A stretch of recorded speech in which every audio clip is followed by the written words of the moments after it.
don't move, Tina. Stay still. How many times do we have to tell you? No, it's great to be with you, Tina. On the good to be here. And Chill show. Thank you again for agreeing to be with me and chat with me. I'm going to go ahead and send the tweet out that I'm chatting with you. Boom. It's like a professional show over here. All right, Tina, don't move. And I'm not going to go anywhere. Thanks for joining me today. Really excited to have you here. I invited you in the spirit of building leftist unity, strength, and pride. And in that spirit, thank you for being here and I'm happy to be here and allowing me to ask you all of the questions that I have for you. How's it going? What are you up to? We just got done talking about a bunch of political stuff. So, but now we're here to have some fun. Yeah, you were streaming just now. Yeah, I'm streaming right now. If that's streaming okay. Right now. All right. Well, hey, Tina's chat. Good to be with you. All right. So sick. So this is the Leftist and Chill show. We're going to go ahead and launch into the format, but what I'd love to do, and I hope I've sent you the most recent version of the format. And if not, I'll just go ahead and drop that link literally in the chat in just a moment so you can follow along if you like. And anyone could follow along as well. It's a work in progress, so it may have changed since I've sent it to you. And now I've upgraded to having a Google Doc. It makes more sense here. So feel free to give yourself sort of like the big shout out. Like, what do you do? What's your story? Where do you live? What do you do? I live in Canada, more specifically Ontario, Toronto, Ontario. I cover anything from news from America to Canadian news specifically. I'm going to cover that later today because our COVID cases are, through the roof. Really? And then I cover health issues such as, PCOS and endometriosis from time to time because there's a lot of things that people don't talk about. And there's just one of the many things. So, yeah. Did you said PCOS and endometriosis? Endometriosis, yes. Okay. Oh, wow. So I was wondering as well then if we have a little time here at the top. I was wondering if you wanted to talk about any current events, anything burning a hole in your mind these days. What's grinding your gears, Tina? Actually, like I was just mentioning, the COVID cases that are just it's.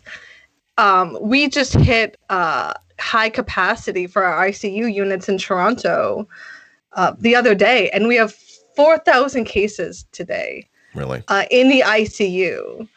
It's getting pretty scary up here, and it's super concerning considering I personally have endometriosis, and that means I'm immunocompromised. So then I'm more at risk than the average human being. So, it's a little more scarier for me than it is, my neighbors or something. That breaks my heart, Tina. I'm really sorry that you have to go through that. That fucking blows. It does. Yeah. What you got there? Coffee. Oh, I got a little bit left here. Go get your coffee, Dan. I said I was going to I'll be fine. Okay. Okay. So, Tina, let's go ahead and dig in then. Let's dig in. I'd like to ask, where are you now? If you wanted to go maybe into a little bit more depth into, what current projects you have going on, either be it like professional and or sort of leftist related, or if you wanted to go into more depth about what you talk about on your channel. What do you do? Well, I mean, we do cover Indigenous issues as well on my channel because just like Lawsu, there's a lot of issues, and we're both in the same country. So just because we're in different parts doesn't mean that the problems change. Like I can't remember the name of it, but there was an Indigenous protest here a year and a half ago to 2 years ago in Ontario. And I remember, I can't remember the exact reasoning behind it, but there was protests. The Indigenous people were blocking trains from moving for a straight solid month. And Wow. I just remember how pissed off people were at the indigenous people for doing such a thing, because they couldn't get their products banned. Exactly. They couldn't get. Exactly. That's a big deal, right? Yeah. Oh no. My products. What am I going to do without my favorite shampoo or whatever the fuck's on that train, right? Oh, we've lost like this X amount of money per day. And it's just like, I personally didn't see the shelves empty. So it felt very, very strange that the media kept saying like, oh, we're losing this much money a day and we're not getting everything in. And I'm just like, but the shelves are fine. I go to the store and clearly we're getting our shit from somewhere. So it's not the trains are fine. We can let those be stopped for as long as possible so these people can get that fucking message across. Come on, right? Based. So next up then, Tina. Next up, maybe a little discussion here of your leftward bound journey. I'd love to talk about your pathway to leftism or left adjacentism. You don't need to define your ideology or politics if you don't want to. You can if you like. Let's start with that. Okay, so this is a great question, by the way. I have always been I guess kind of leftist in a way. It started when I was a child. My cousin, who's always been progressive herself, got me onto feminism when I was 14, 15 years old, and then I became a vegetarian at 16. And then I was kind of stagnant for a while up until like 22, 23. And then that's when I met a partner at the time, a boyfriend at the time, who kind of led me even further into the journey. And then I found TYT. Yeah. And then I'm here. Okay. Yeah. So you mentioned having a boyfriend, and that sort of reminded me in high school. I was raised by conservatives, moderate conservatives, and my high school girlfriend, I think, was one of the first people to push me left, and I haven't really talked about that much at all on this channel, and that really reminded me of that. So you had a boyfriend, maybe pushed you left in one. What happened there? Well, I don't want to get too into it. Sorry. Because because I know that it's a sensitive topic, and it was pretty much the Israeli-Palestine conflict that really got me into it. And I was just like, what the fuck? And then I got deeper and deeper and deeper after that. Like, so that was like the first thing that like pushed me kind of away from Western feminism, which because I was young, I didn't quite understand things, but I got more and more and more into leftism after that moment. And I'm glad that it happened. I'm glad that I was aware of these things, and it just kind of like pushed me harder left than I was at the moment. I was kind of Libby. Yeah, no, that's fine. In that case, you're canceled. This show's over. Thanks for your time. Finally, I've been waiting for my cancellation. Laugh it up, Tina. Too. You slap around the chuds in your chat. It's only fair. You get a little taste of your own medicine there.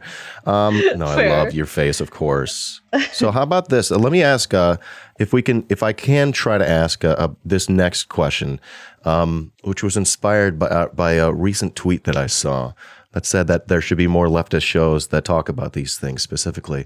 Are there any aspects of politics, especially if you can, leftist theory or leftist thinking or history that sort of helped to win over your heart and mind and push you left? You mentioned Palestine. Anything else that you could touch on? Yeah. Well, I mean, my own experience as a woman with health issues and how that I was denied of a diagnosis. Like I know it's super personal, but like I was denied healthcare. I had to, and that led me into sexism in the medical field. That's kind of like, that was another thing that pushed me left, was like, oh fuck. When I looked it up, it generally takes women with endometriosis around 7 to 10 years to be diagnosed. Wow. It took me 5 before I had to walk in with a diagnosis. And then also, my grandmother took a year before they diagnosed her with cancer. Oh my gosh. But her stomach was like distended. Like it looked like she was like 8 months pregnant. No. And it took her a year to be diagnosed. And I matched my situation with hers. And I'm like, we were both women with issues and were ignored. And then I looked it up more, and apparently I was like, oh, this is a common thing. So that was one of the things that like really like pushed me into, leftism and feminism. I was like, what the fuck is going on? It was extremely frustrating. I appreciate you sharing that, and I'm sorry to hear you had to go through that. I think it's important that we hear these stories because it's often easy for people who are like doing all right to forget that this shit happens. And then another thing that really makes it worse is that it's such a common disease, endometriosis. I don't know. I know that PCOS is in the same vein. Okay. I know that Grace from Feminist Critique has PCOS, so we discussed that a little bit. And it's not that researched, and it's like 1 in 6 women has endometriosis that we know of. Wow. And yeah, it's around that, and it's not researched, it's not talked about, and that is wildly concerning to me that they don't know where it comes from.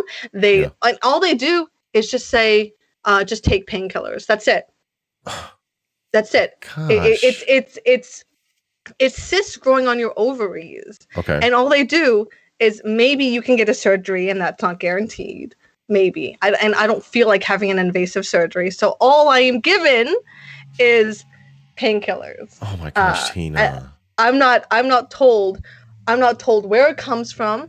I'm not told. It could be genetic, or it could be picked up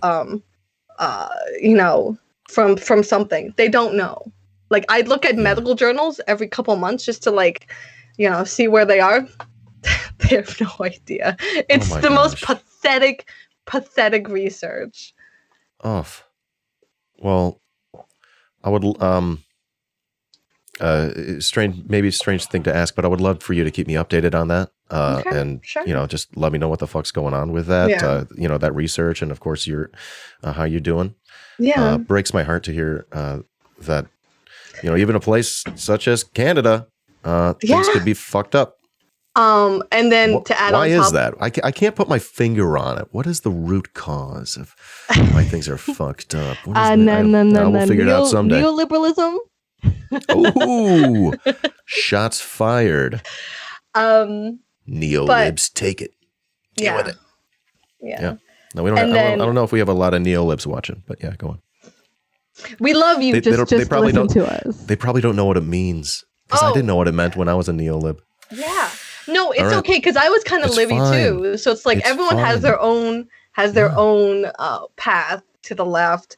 As long as you listen, as long as you understand, but it is neolib policies that have led to a lot of harm, and that's something that, if you are a liberal, that is unfortunate. We're not blaming the individual, because once again, what Michael C. Brooks said, attack systems, not people. Amen.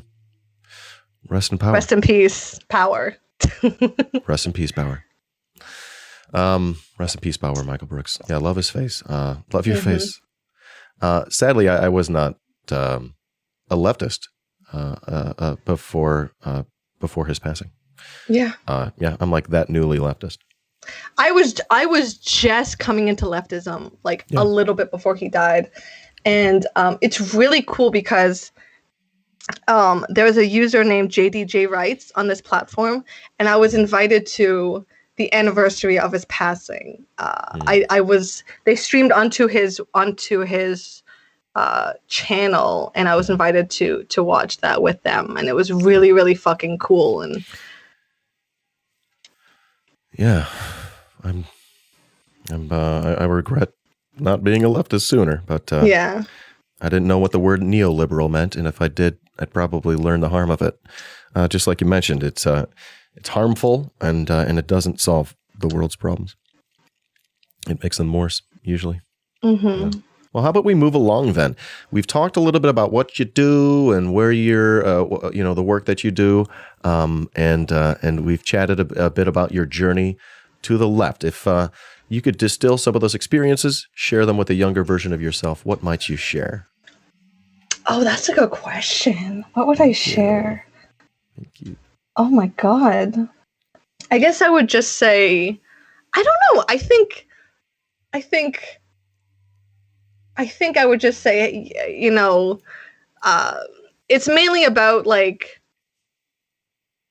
you have more to understand about the world. I'm not sure how much I would say in terms of my leftist journey to my younger self. Sure. I would just say, I when I think about meeting my younger self, I think there's so much that I didn't know, even like 2 years back. And it's weird to think of like approaching your younger self, because you're just like, oh, you are so dumb. Like, how do you approach your younger self, and how do you, considering how like how do you talk to your younger self? Like, how would you do it? Like in actuality, it's such a weird thought process. But I would just say, like,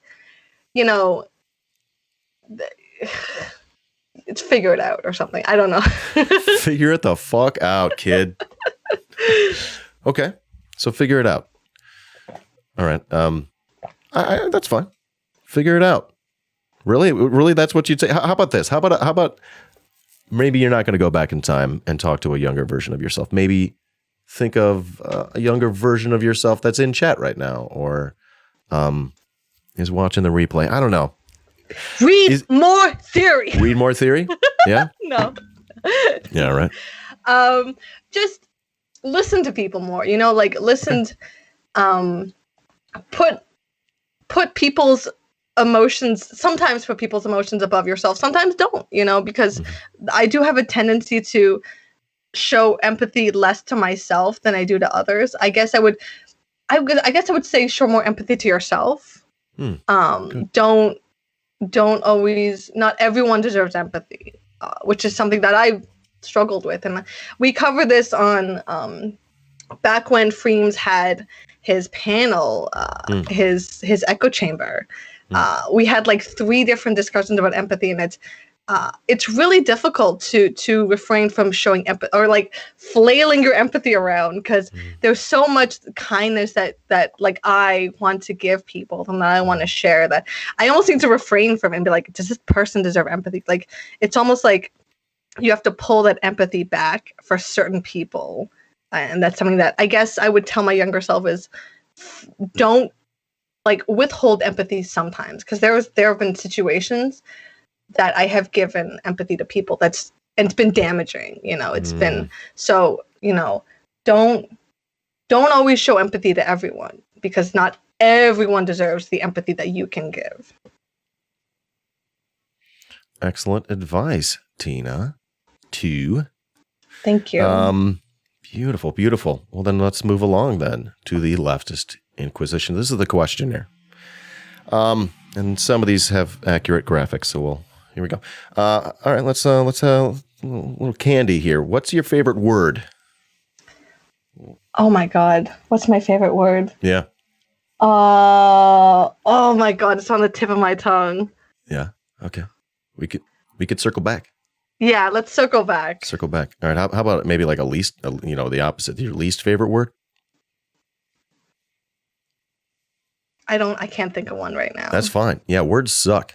I personally, yeah, I agree. Don't think about them. I just say them. Suck. I never read at all. I don't think words are important. All right, we get it. You read books. Don't rub it in my face. You know that I don't read books. I just watch videos.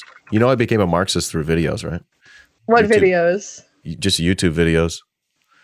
Like literally, I did it on stream. It's what I've been doing the past few months.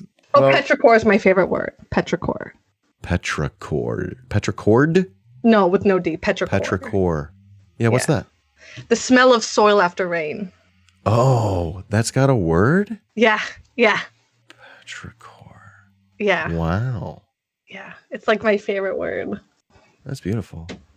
it's called the smell of it. It defines the smell of soil after rain. Soil. It's called petrichor. Okay, then Tina too. How about a favorite drug or vice or guilty pleasure or one of each?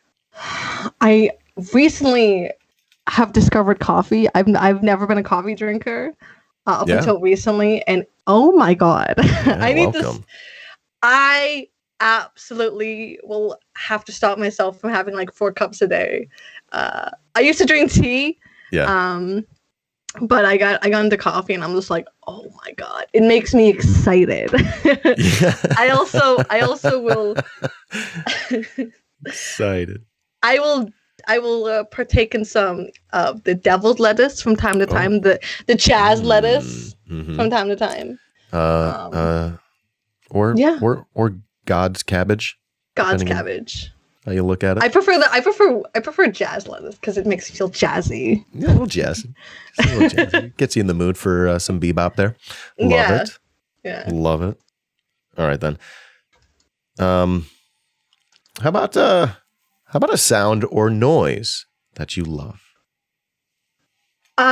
Thunder, rain, storms, all that shit. I'm pretty basic when it comes to certain stuff.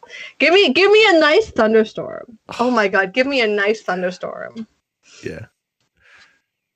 Yeah. Okay, you can have one if you like. Unfortunately, I live in a pretty moderate climate area. Like Ontario is not known for its like intense storms. Every once in a while we'll get like super intense, but it's uncommon.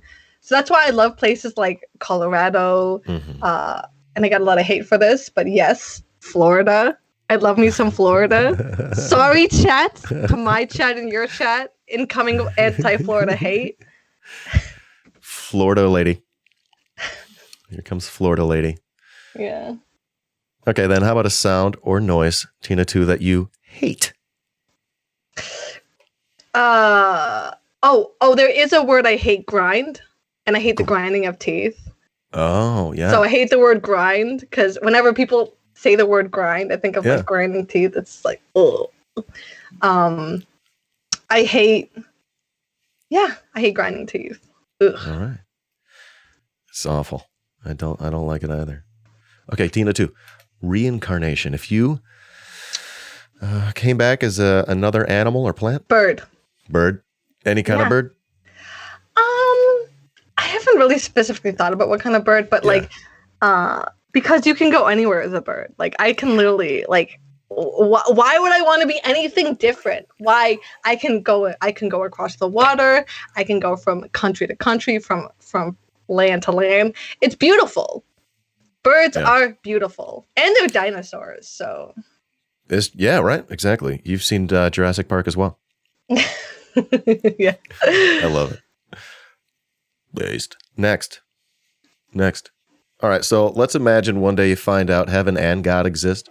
What would you like? Wait, having what exist? I'm sorry. I'll slow down, and that's my fault. I'm probably slurring my words. I'm wasted. Let's imagine one day you find out heaven and God exist.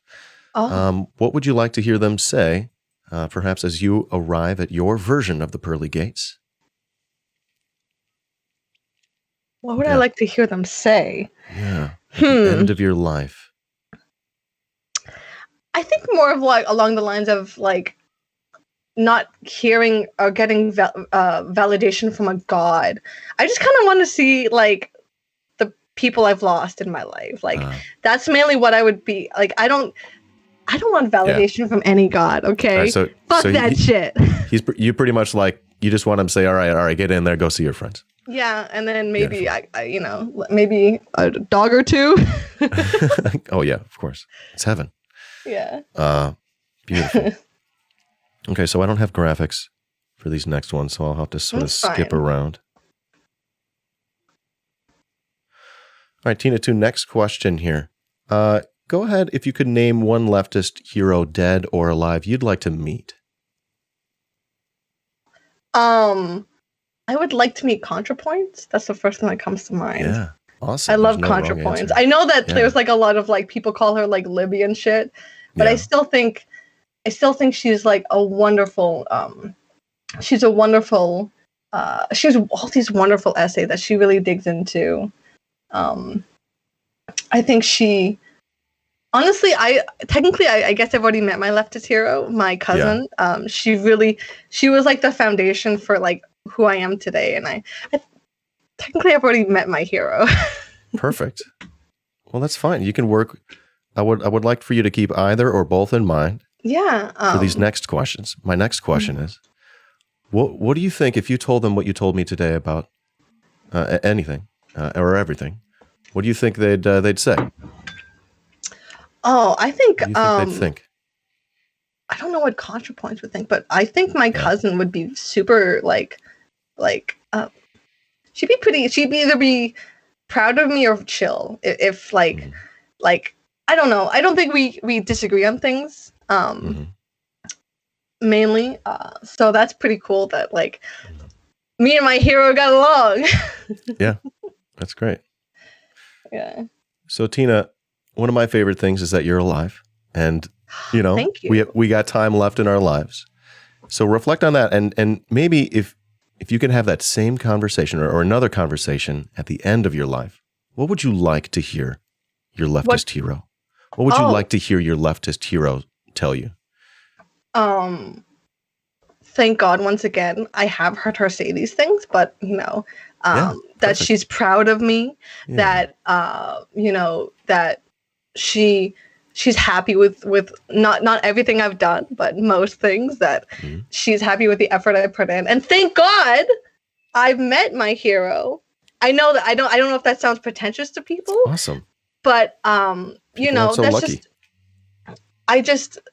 My cousin has been a super amazing advocate, of mine and of human rights in general. And she's actually a director as well. And if anyone, I'm going to do a little shilling for her. If anyone wants to check out her movie, it's called The Planters on Amazon. I highly, highly, highly recommend it. It's funny as fuck. She's entertaining. Her and her friend, they directed, they starred, and they wrote in this film together. It was only them. They made it, and they made a wonderful, wonderful piece of work. So not only is she my hero, my leftist hero, but she's also a phenomenal creator and artist herself. So go support small indie creators, chat. Lovely. Tina too. So that does wrap up my questionnaire, but it doesn't necessarily wrap up the Leftist Inquisition. What we can do is allow some questions from chat, any that you're willing to answer, and bring them in. Ask me, chat. Ask me almost anything. Almost anything. There you go. As well, Tina, too. Any questions that you have for me? It doesn't have to be entirely one-sided. I feel bad if it was not. Who's your leftist hero, Dan? My leftist hero right now is also someone that I know. He's my mentor. It's Kenzo Shibata. He's taught me a lot, and he forces me to reflect and continue to grow. And his mentor, I think he might say, is Karen Lewis, who is the president and or CEO of the Chicago Teachers Union at the time that Mayor Emanuel was trying to shut down 50 schools. I'm sorry, he shut down 50 schools in CPS in 1 year. Yeah. Okay. So we went on strike. I was a teacher then, and we went on strike, and that's when I became aware of him, actually. But we didn't know each other. I just sort of saw him on Twitter. He's like Twitter guy at that point. And he was taught something by his mentor, Karen Lewis, which is, when you're discussing policy, when you're talking about things, there are three things that you keep in mind is what we're doing. Is it building leftist power? I'm sorry. Is it in order? Is it building leftist unity, power, or strength and power? I'm not sure the exact order. It doesn't matter. But building leftist unity, strength, and power right now is sort of my focus. And I'm trying to retool, my content to try to fit those goals. And I know I have a lot of room to grow. This show, I invited you here in that. And I thank you for inviting me. Well, awesome. Love it. Love it. Well, what do you think? Do we see any questions from chat that you want to answer? Any question anymore from me? You can ask me as much as you like. What are me and Tina's favorite Messina song? Oh, so this is Bass of PJ's band, Messina. He's doing a self promo right now. All right, PJ, you're fired from being my friend. All right. You haven't sent me anything, PJ. So, maybe first. Okay. Send me something and then I'll have an opinion. I am opinionless as of right now. Yeah. Okay. If we had free medical coverage, those diagnosed roadblocks would be removed. True. True. Oh, we do have a question. Yeah. Flora, what's your question?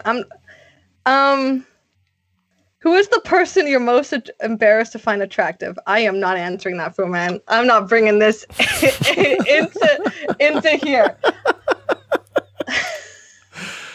Oh my gosh. I don't even know how to answer that question. Yeah. What do you think about the dinosaurs living inside the earth digging for the gummy centers? It's true. It's happening. You can deny it, but it's true. And it's science. You can't argue with science. My chat's trying to get me canceled all over again. Yeah. I don't appreciate this, chat. Are they going to get it done? I'm a canceled man as well. Canceled man, iDan. I did a neoliberalism one day. What did you do? Oh no, I'm just in general. My whole life was a neoliberalism. I thought I just didn't have any context. I didn't understand that there was more to the left. It all just seemed wild to me. Like communism? Are you kidding me? The thing that always frustrates me is like, I feel like we should always give people a redemption arc. And I'm going to use, I know I'm going to get called a simp for this by my chat.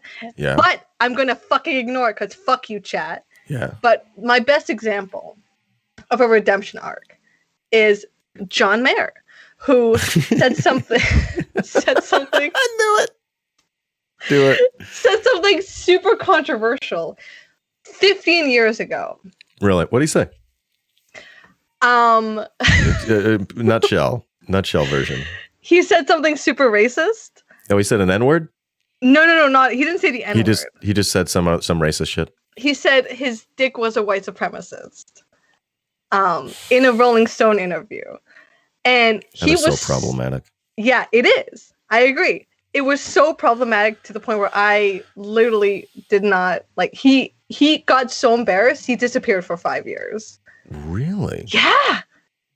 He was the only celebrity that I've witnessed so far to actually go the fuck away after doing something dumb or saying something dumb, and he came back a different person.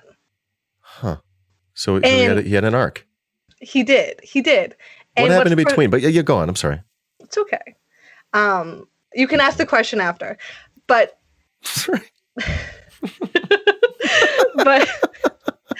but now the Zoomers are just discovering this Rolling Stones. I'll just go away. Sorry. But now the Zoomers, oh boy, they've just discovered this interview, and now it's like that. There's no redemption arc now. And I get it. You can still criticize the man for what he said, but are we never allowed to fuck up and dumb to say like, and make, it was a stupid thing. It was a racist thing he fucking said, but are we never allowed to change? Mm-hmm. And this is what frustrates me about the left sometimes, is we will hold people accountable no matter what has changed in their life. We'll hold them to the same accountability, is what I'm trying to say. The same accountability that we held to them from around the time it happened.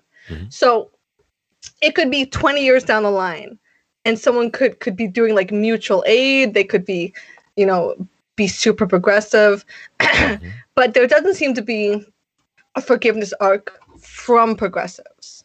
There is a purity. There is a purity that's thrust upon all of us from within the left, and I think that is a mistake that we don't seem to figure out. Like you're never allowed within this racist, misogynistic, bigoted society that teaches you these things, that teaches you to be racist and sexist and misogynistic and transphobic, to then find out that the things that society taught you are a mistake, and then change. That is my problem, because we live in that society. We live in a society that is extremely racist and extremely bigoted. So when you figure it out, when you we did have a little technical difficulty there, and I think you were pretty much right there, smack dab in the middle of explaining. You were in the middle of explaining that weed is really good. I think that's what you were saying. Yeah.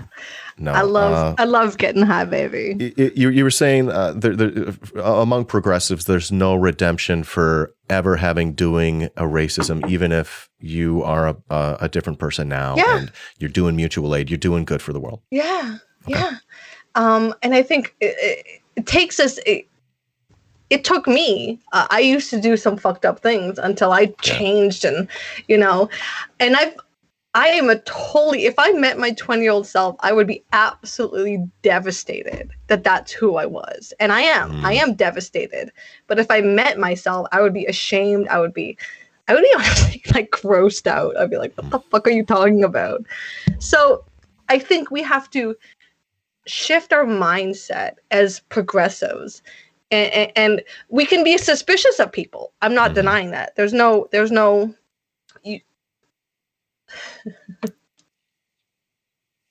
Sorry. No. I got an alert. Sorry. That's fine. Skepticism's a tool. Yeah. Yeah, you can totally be skeptical of someone, but if you reject them, how are we going to grow leftism if you keep outing people or pushing people out of the movement who have changed? We're not going to go anywhere.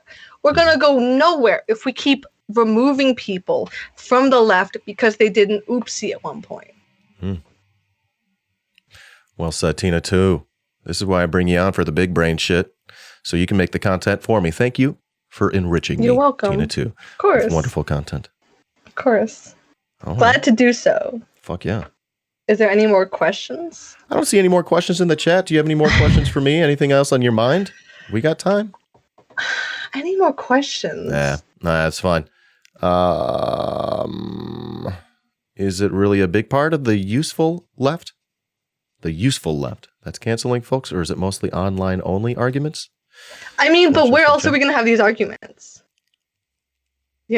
Like books. I don't in books. Who reads books? Oh yeah, I don't know anyone who reads books. All right, you read Gross. Books. You're rubbing it in now. No, I'm trying to hide my books. Oh, that's thoughtful of you to hide your books on my show. I get it. Beautiful. Hilarious. Yeah, try to focus on their intention and not like who they were. It's very purity testy to me. It's very the purity testy to me. And once again, we can be suspicious of people. No one's denying that.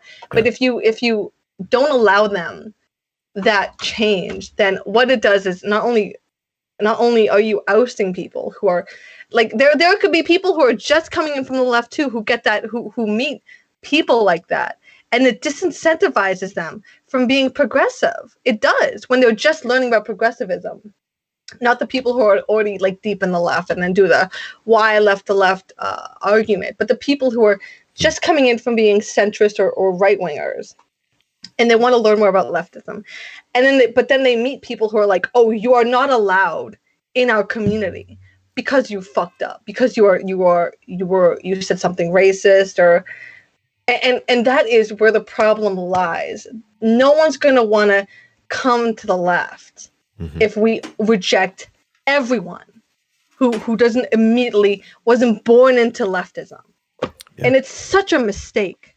It's such a fucking mistake. And we have to fucking figure it out. We have to. That's the good shit right there. Awesome, Tina.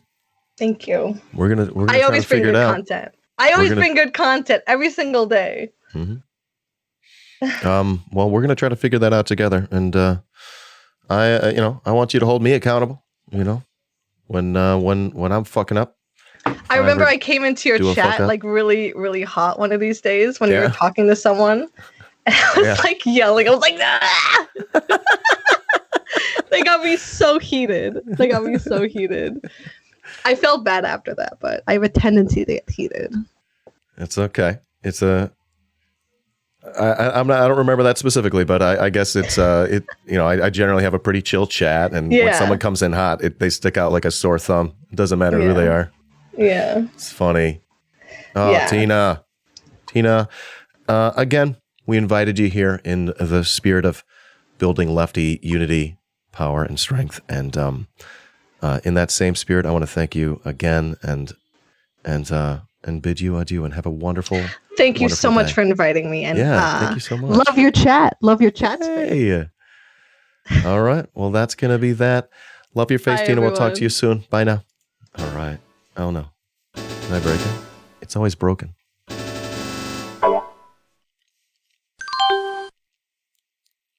Hey, that was Tina too. And now I have an hour off until my next interview. Yay. All right, let's play some sounds in the backgrounds. There it is. Beautiful. How are you, chat? Are you enjoying yourself today? Oh, I'm going to stop streaming. Stop recording. Hey, YouTube.